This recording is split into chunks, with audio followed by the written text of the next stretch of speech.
Midora charo de karai jen chengwanidyal.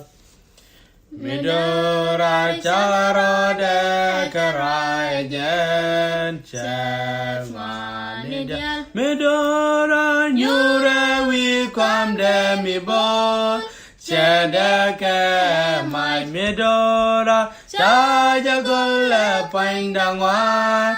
Paing gaje ni chang nga mi chi bidwal gaje kache cho du bi pan la cha ka chi te ka ti ka bi la ti kwar mi bum el gaidura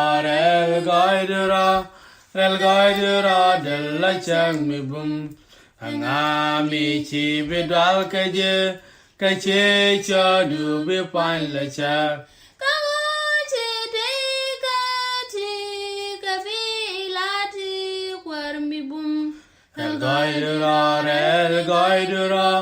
El gaidura del la chang mi bum.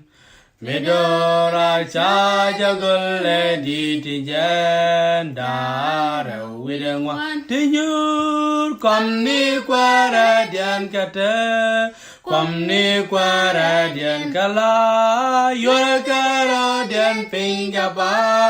Paing gaje ni chang nga mi chi bidal gaje kache cho du bi pan la cha ka chi te ka ti ka bi la ti kwar mi bum el gaidura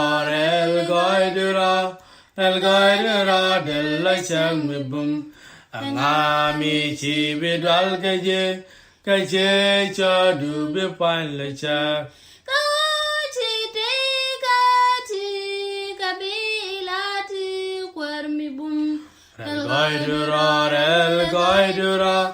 El gaidura del la chang mi bum. Midora lat ke jai ke jak ti basdori kapan ke ji aselang ke cha damani wa kala yor karo dian pinggapa. Paing gaje ni chang nga mi chi bidal gaje kache cho du bi pan la cha ka chi te ka ti ka bi la ti kwar mi bum el gaidura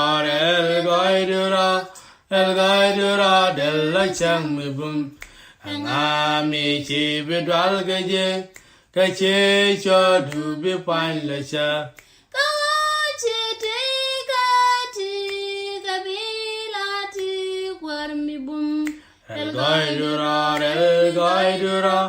El gaidura del la chang mi bum.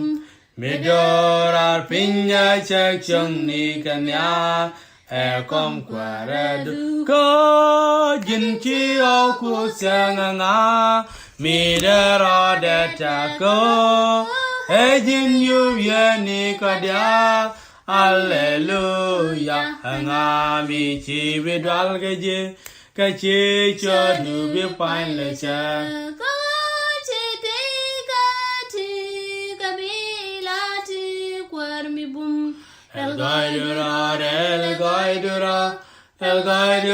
del la chang mi bum nga mi chi bidal gaje kache cho du bi pan la cha ka chi te ka ti ka bi la ti kwar mi bum El gaidura del la chang mi bum.